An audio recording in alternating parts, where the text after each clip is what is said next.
सर्वप्रथम सर्वांना श्री स्वामी समर्थ.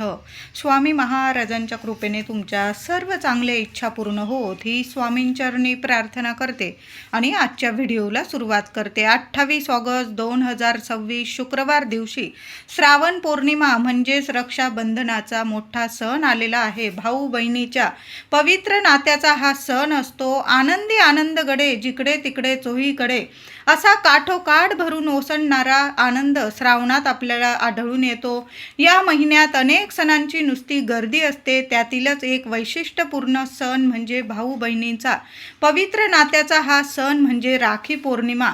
तर बघा, श्रीकृष्णाच्या करंगळीला जेव्हा सुदर्शन चक्राचा घाव लागला तेव्हा द्रौपदीने आपल्या साडीचा पदर फाडून बांधला.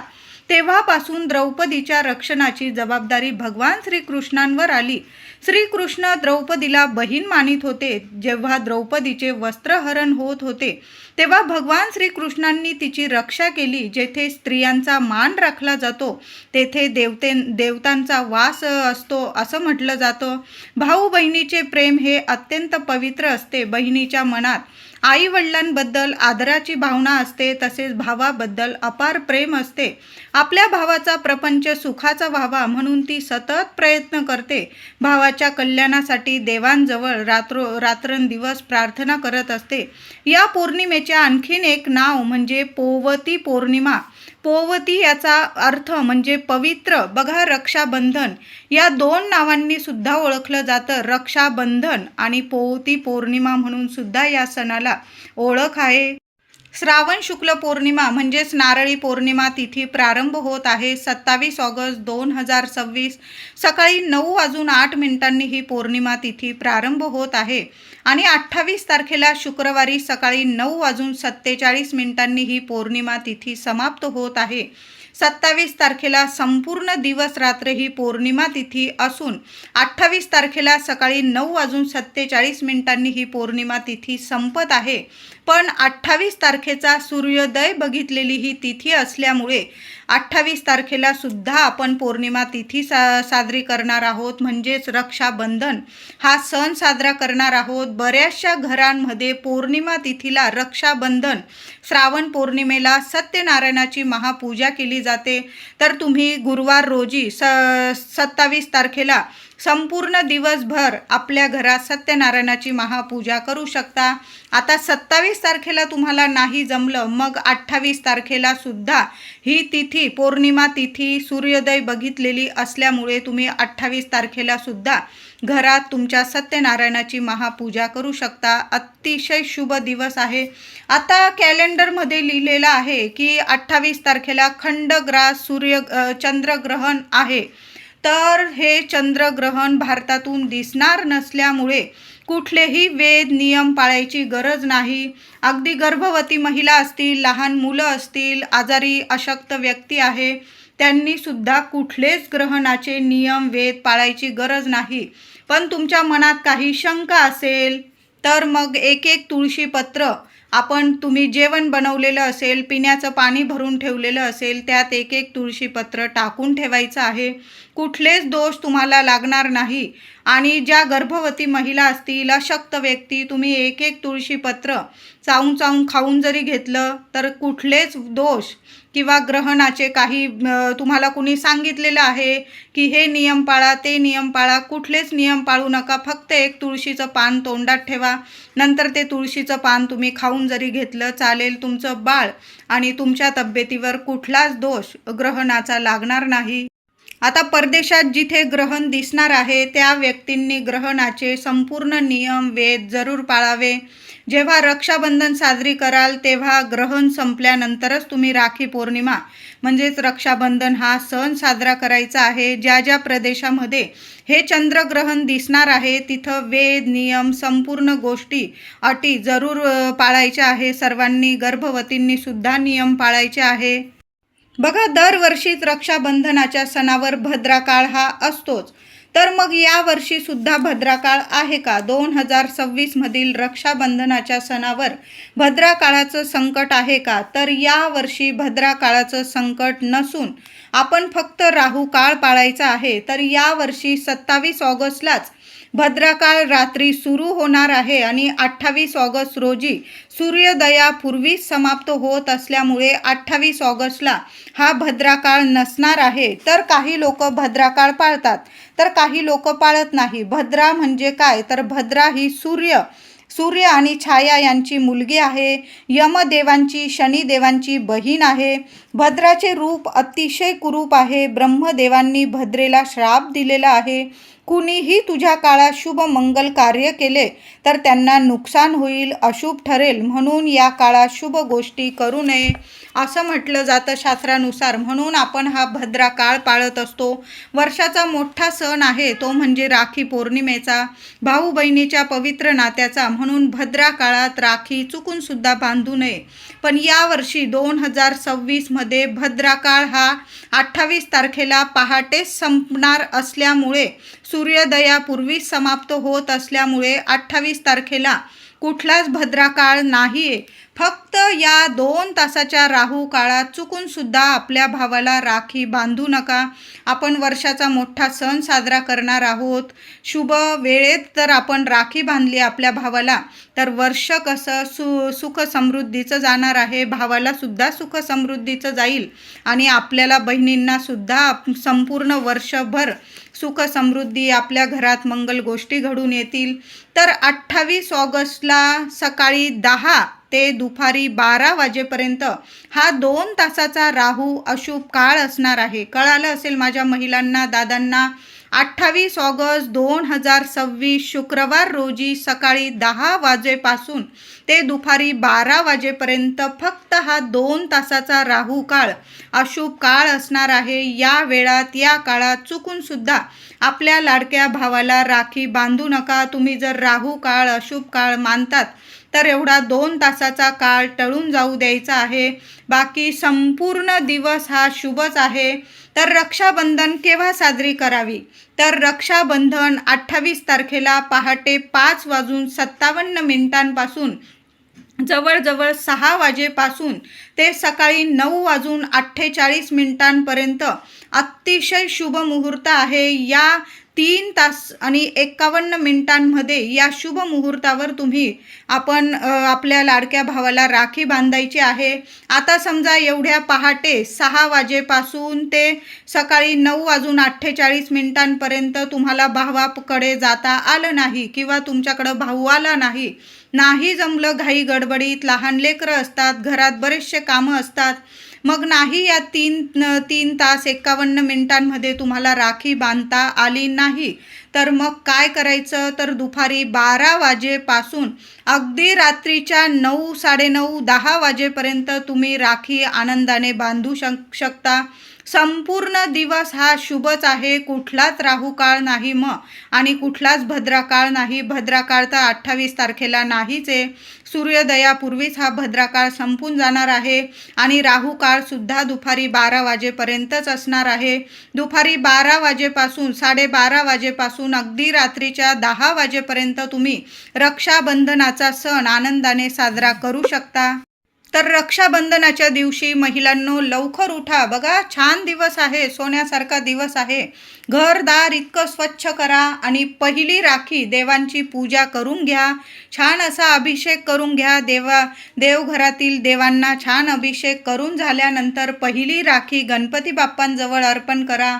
दुसरी राखी बाळकृष्णांजवळ म्हणजेच आपल्या स्वामींजवळ अर्पण करायची आहे. अजून 2-3 राख्या तुमच्या देवांजवळ तुम्हाला अर्पण करायच्या, त्या करून द्या आणि मग आपल्या भावाला राखी बांधायला जायचं आहे तुम्हाला, किंवा तुमच्याकडं भाऊ येत असेल तर मग आपल्याला राखी बांधायची आहे. आपण जेव्हा प्रथम देवांना म्हणजे रक्षाबंधनाची पहिली राखी अर्पण करतो आणि मग आपल्या भावाला राखी बांधतो ना, तर खूप शुभ ठरतं. कुठलेच संकट, विघ्न किंवा अडीअडचणी आपल्या भावावर कधीच येत नाही आणि आपल्यावर सुद्धा कधी देव येऊ देत नाही. कारण पहिली राखी आपण आपल्या देवांना अर्पण करतो. कायम आपल्या पाठीशी देवी देवता उभे राहता. म्हणून प्रथम देवघरात राखी अर्पण करा. घराजवळ मंदिर असेल, स्वामींचा मठ असेल, पहिली राखी आपल्या स्वामींना अर्पण करा. तुमच्याकडं मूर्ती असेल तर अवश्य पहिली राखी बाळकृष्णांना किंवा आपल्या स्वामी, एकच माय माऊली आहे आपली, देवांना राखी पहिली बांधा आणि मग आपल्या भावाला राखी बांधायची आहे. बघा वर्ष कसं सुख समृद्धीचं जाईल. कधीच कुठलं संकट देव तुमच्यावर फिरकू देणार नाही. तुमच्या संपूर्ण कुटुंबाची रक्षण करते, पाठीशी उभे राहून कायम रक्षण करतील. म्हणून पहिली राखी प्रत्येक बहिणीचं कर्तव्य आहे. पहिली राखी आपल्या देवघरात गोंड्याची छान अशी लाल पिवळ्या गोंड्याची राखी आणा, लहान लहानशी छोटीशी, आणि प्रथम आपल्या देवांना राखी अर्पण करा. देवांची पूजा करा, देवांना औक्षण करा. हळदी कुंकू फुलं अक्षता वाहून औक्षण करा देवांना. काहीतरी गोड मिठाईचा नैवेद्य आपल्या देवांना दाखवायचा आहे. एखादा नारळ अर्पण करू शकता किंवा नाही केला तुम्ही, फक्त देवांना ओवाळून घ्या, राखी अर्पण करा, गोडाचा नैवेद्य दाखवा आणि एक अखंड दिवा आपल्या देवांसमोर लावून ठेवायचा आहे. दिव्यात एक कापराचा तुकडा टाकून ठेवा, चिमूटभर हळद टाकून ठेवा. यामुळे सुद्धा देवता प्रसन्न होतात आणि भरभरून आशीर्वाद देता. म्हणून रक्षाबंधनाची सुरुवात महिलांनो याच पद्धतीने करा. प्रथम देवांना राखी अर्पण करा आणि मग आपल्या भाऊरायाला, लाडक्या भावाला राखी बांधायची आहे. तर राखी पौर्णिमेच्या दिवशी छान शुभ रंगाच्या साड्या घाला महिलांनो. चुकून सुद्धा मळकट, फाटलेले, तुटलेले, 4 दिवसात वापरलेले, एकदम काळ्या रंगाचे, एकदम डार्क रंगाचे, निळसर काळपट दिसत असतील असे कपडे घालून आपल्या भावाला मुळीच ओवाळू नका. छान छान शुभ रंग असतात. श्रावणाचा महिना सुरू आहे. हिरवा रंग परिधान करा, लाल रंग, गुलाबी, पिवळा, बरेचसे रंग असतात. इतके सुंदर सुंदर रंग, शुभ रंग घाला. सगळं कसं शुभच होणार आहे. भावाला सुद्धा छान असे शुभ रंगाचे कपडे घालायला सांगा. तर छान शुभ रंगाचे कपडे घालून हा सण साजरा करायचा आहे. आता भावाचं औक्षण कसं करायचं तर भावाला पूर्व पश्चिमच बसवायचं आहे. तुम्ही उत्तरेकडं बसत आहात, भावाचं दक्षिणेकडं तोंड येत आहे, मुळीच नाही. या चुका छोट्या मोठ्या करू नका. पूर्व पश्चिम असाच पाठ मांडायचा आहे, असंच आसन ठेवायचं आहे. भावाला पाटावर बसवा. लहान का होईना पाटाभोवती रांगोळी काढायची आहे. भावाला पाटावर बसवा, आसनावर बसवा.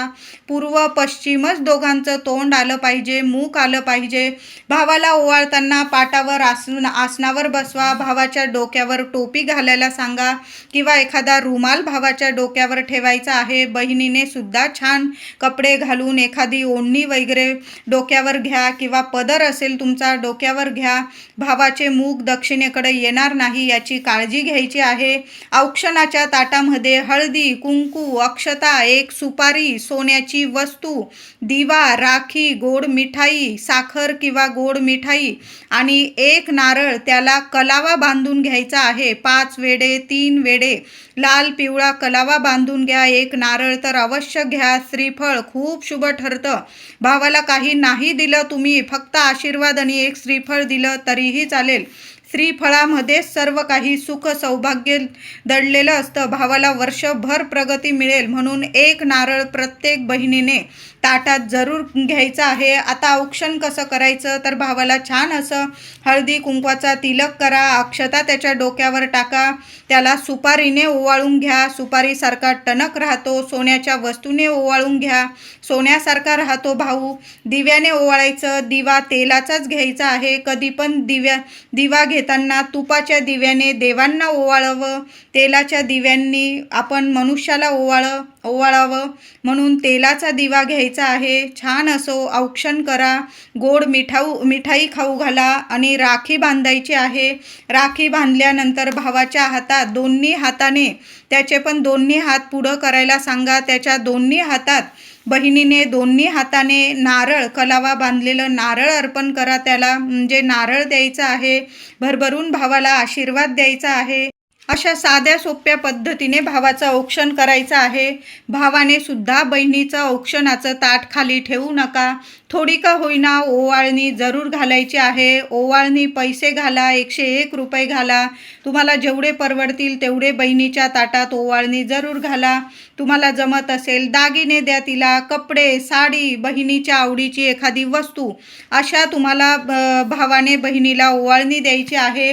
आणि बहिणीने सुद्धा नारळाबरोबर तुम्हाला जर जमत असेल तर तुम्ही भावाला एखादी भेट वस्तू जरूर द्या.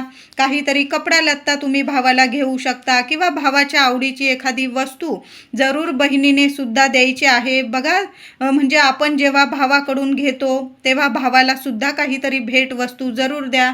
आणि त्यात नारळ तर जरूर द्यायचा आहे. कपडे लत्ते भेट वस्तू त्याला आवर्जून द्या. आणि भावाने सुद्धा बहिणीचं ताट औक्षणाचं खाली ठेवू नका. हे 2 सण खूप महत्त्वाचे असतात. जेव्हा राखी पौर्णिमेच्या दिवशी महिलांनो, तुम्ही जर माहेरी गेलेला असाल आणि माहेराहून परत येत असाल तर चुकून सुद्धा धारदार वस्तू असतील, काचेच्या वस्तू असतील, लोणचं असेल, तिखट किंवा अंथरूण पांघरूण खलबत्ता मुसळी अशा वस्तू अजिबात चुकून सुद्धा आणू नका. इतर दिवशी आणू शकता, पण अशा शुभ प्रसंगी आपण जाणार आहोत माहेरी आणि भावाला औक्षण करून घरी येणार आहात तुम्ही सासरी. माहेराहून सासरी येताना चुकून सुद्धा अशा वस्तू आणू नका की आपल्या घरात संकट येतील ओढून किंवा पतिदेव मुलांना संकट येतील. अशा वस्तू आणू नका. मग त्यात धारदार वस्तू असतील, काचेच्या वस्तू असतील, लोणचं असेल, नात्यात काही वेळा लोणच्याने सुद्धा नात्यामध्ये आंबटपणा येतो, तिखटपणा येतो. म्हणून लोणचं आणा तुम्ही. मी म्हणत नाही, आपली आई आपल्याला अगदी आनंदाने प्रेमाने लोणचं बनवून देते. तुम्ही इतर वेळी गेला माहेरी तेव्हा लोणचं आणा, मी नाही म्हणत नाही. खरं तर लोणचं आणू नये असं शास्त्रात म्हटलेलं आहे, पण आई एवढ्या प्रेमाने देते म्हटल्यावर आपण नाही कसं म्हणायचं. पण अशा शुभ तिथींना जेव्हा आपण माहेरी जातो ना, तेव्हा या गोष्टी आणू नका. तुम्ही इतर वेळी जेव्हा आईला वडिलांना भेटायला जात असाल भावाला, तेव्हा या गोष्टी तुम्ही घेऊन येऊ शकता, पण अशा शुभ तिथींना या वस्तू घरी आणू नका.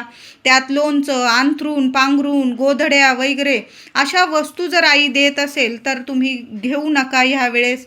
पुढील वेळेस नेईल असं सांगून द्या. आईला प्रेमाने समजावून सांगा. आईचा जीव तर आपल्या लेकरांमध्ये खूप अडलेला असतो. म्हणजे तिला असं वाटतं आपली लेक घरी आलेली आहे, काय करू आणि काय नाही, हे देऊ ते देऊ. आईला प्रेमाने सांगा की मी पुढील फेरी मारेल, पुढील वेळा भेटायला येईल तुला तेव्हा मी या वस्तू नेईल. फक्त या रक्षाबंधनला या वस्तू आणू नका माहेरून. आता राखी पौर्णिमा म्हटलं की आपले बाजार इतके सुसज्ज झालेले आहे, जिथं बघावं तिथं राख्याच राख्या आपल्याला दिसत आहे. आपल्या लाडक्या भावाला कोणती राखी घेऊ आणि कोणती नाही, प्रत्येक बहिणीला हाच विचार आहे. ती बाजारात जाते तेव्हा तिचं लक्ष प्रत्येक राखीकडं असतं. आपल्या भावाच्या मनगटावर इतकी जगातली सर्वात सुंदर राखी आपण बांधावी असंच तिच्या मनात असतं. तर महिलांनो, रक्षाबंधनला जर तुम्ही राखी खरेदी करत आहात, तुम्ही आधीच राखी खरेदी करत असाल, काही वेळा भावाकडं आपलं जाणं होत नाही, भावाला आपल्याकडे येणं होत नाही, मग आपण पोस्टाने वगैरे राखी पाठवत असतो, मग आधीच राखी खरेदी करतो. तर महिलांनो, तुम्ही रक्षाबंधनच्या दिवशी किंवा आधीच राखी खरेदी करत असाल तर चुकून सुद्धा अशा राख्या खरेदी करू नका ज्यामुळे भावावर संकट येईल. देवी देवतांचे फोटो वगैरे असतील अशा राख्या खरेदी करू नका. छान अशी गोंड्याची वगैरे राखी घ्या. काळपट रंगाच्या चित्रविचित्र राख्या असतील, धारदार वस्तू त्याच्यावर दाखवलेल्या असतील, भूताचे कसलेही चित्र वगैरे असतात त्या राख्यांवर, अशा राख्या चुकून सुद्धा खरेदी करू नका.